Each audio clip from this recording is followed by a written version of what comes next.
Hello, my name is Evelina and I'm with Diversity at Work. And today I'm going to share with you part two of Phony Feminism regarding Justin Trudeau. And as you probably know, I finished a completed video last year that had a number of different examples of Trudeau and how he is a phony feminist.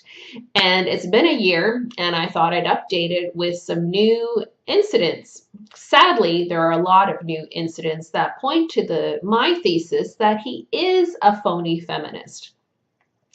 And I want to first of all say thank you to the people who've reached out to me, who've said that they appreciate my videos, the nonpartisan approach that I take, because that's really my goal here, is to present to you some facts and for you to determine whether or not you see them the way I do and to make some decisions around that.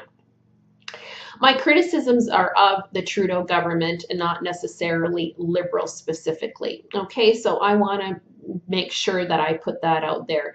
As I do know also that a lot of liberals are very unhappy with the liberal government today. I think this, what I'm talking about today, is especially important because Trudeau has indicated that he is a feminist and that most of his decisions are based on his pro-feminist approach. I find this particularly alarming, given that his behavior would indicate quite the contrary, that in fact he is diminishing of women and disrespectful, and patronizing, and a whole bunch of other adjectives I could use. Trudeau has indicated that he's always been an advocate for women, and that even in his early days at McGill University, he facilitated groups on sexual harassment and abuse. So we should believe him that his heart is in the right place, and that he has repeatedly said that we should always believe what women say. Well, so what happens this summer? Well, we find out that Justin Trudeau groped a reporter 18 years ago. And this actually came by chance. The information came out by chance. Somebody going through archives and finding this. The victim, Rose Knight, had told her boss about what had happened, but nothing really was pursued from there. And so all of a sudden it comes out. Well, the reaction of a pro-feminist prime minister when he was confronted about this was actually quite disturbing for me, where he mentioned things like he believed there weren't any negative interactions between the two, that they would have been benign, and sometimes people interpret interactions differently. Well, how does one interpret grabbing a woman's body part differently? I don't know. Like, to me, when I hear comments like that, it's very disturbing. You could interview a rapist, and his understanding of what transpired would be very different than that of the victim. Does that mean that the victim's testimony and impact means nothing? This is really concerning for me. This is a detachment from responsibility. And then we see this detachment further on when he is interviewed by the press. And as somebody who has worked with men who abuse women in my past as a counselor, I know that part of taking responsibility for one's actions is to use I statements. And throughout that interview, Trudeau has not used any I statements. In fact, he throws it out on us about we, and what we can learn. Hey, Justin, it's not about me learning about your sexual harassment. I know what sexual harassment is, and you do too.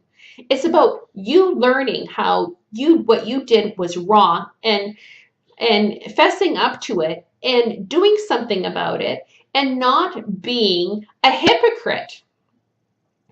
And so that in itself, to me, is a person who is not a feminist. A feminist prime minister would not have that behavior. And even if he did have that behavior, he would take responsibility for it and do something that was right to try to make something terrible right. In my opinion, he should step down just for that. It's phony. It's leadership is everything. A leader sets a standard of how employees will treat one another, and he has set the bar really low.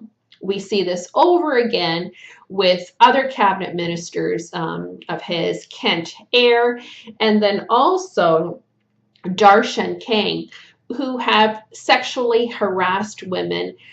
Really disgusting details of bribes and all these things.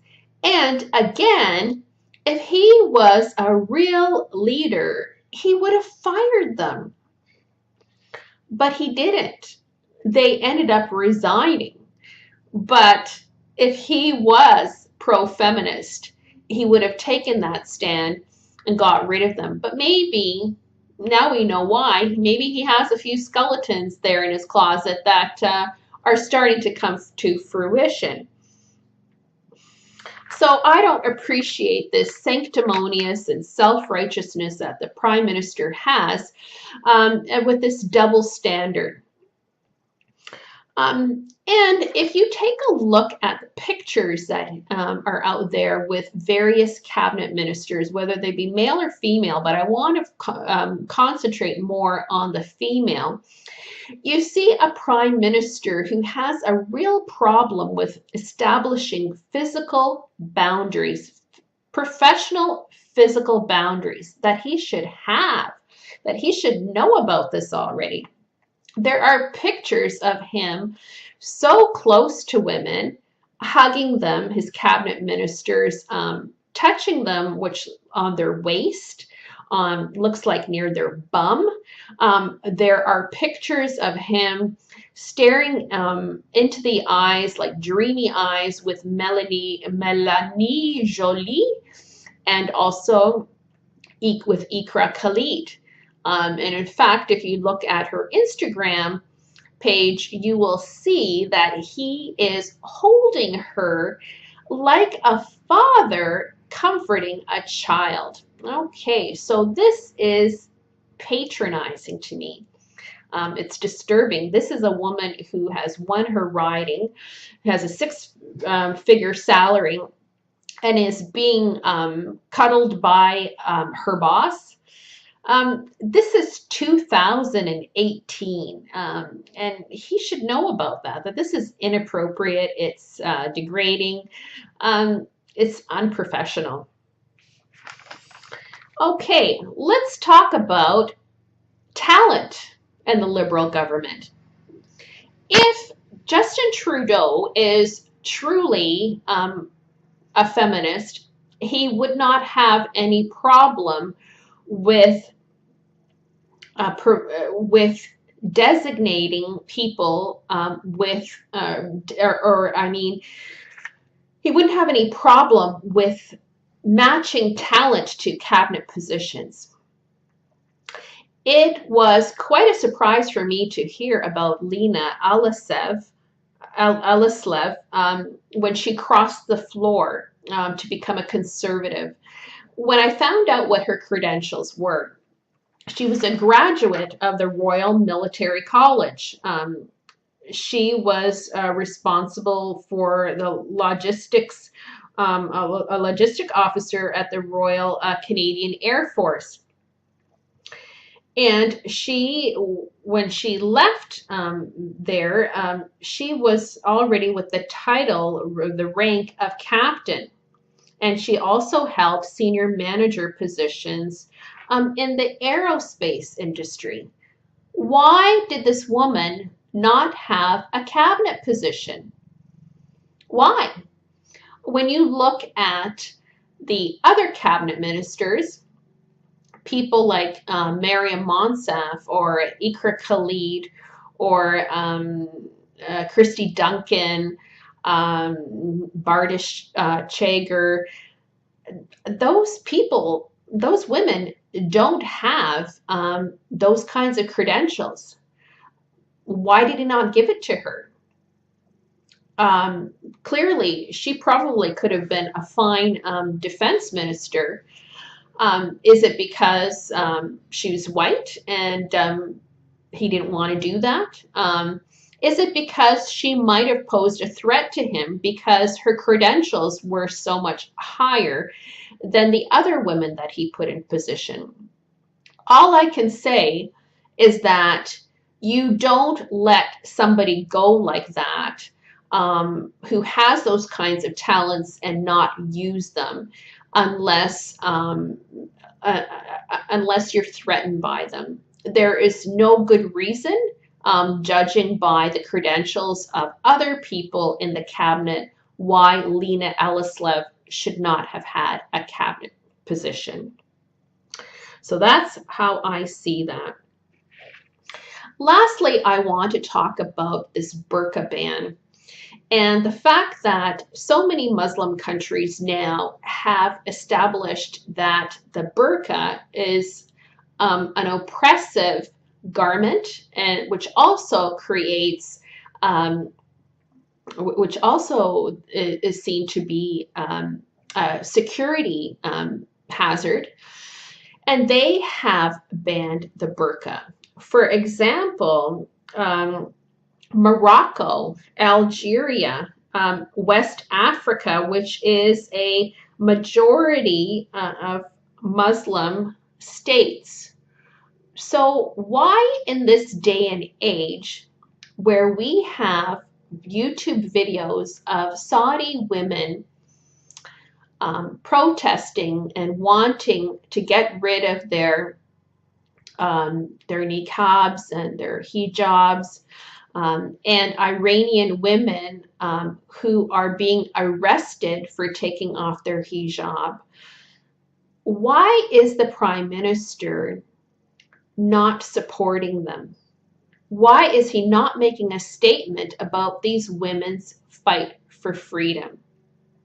And why, when these oppressive governments are penalizing these women for wearing these garments that restrict a woman's breathing, her sight, just her overall quality of life, and reduce her to nobody, why is he allowing this in Canada if he believes in women's rights, when even some of the strictest Islamic countries have decided that they will not do this anymore? They have banned it. And as a side note, even Saudi Arabia is considering lightening up a bit on their garments, the garments that women wear. So I find that very disheartening. I find it, in fact, a way that the Trudeau government maintains the patriarchy by enabling this to happen in Canada, when we clearly know it's not a woman's choice, when we see what is happening worldwide. I find that incredibly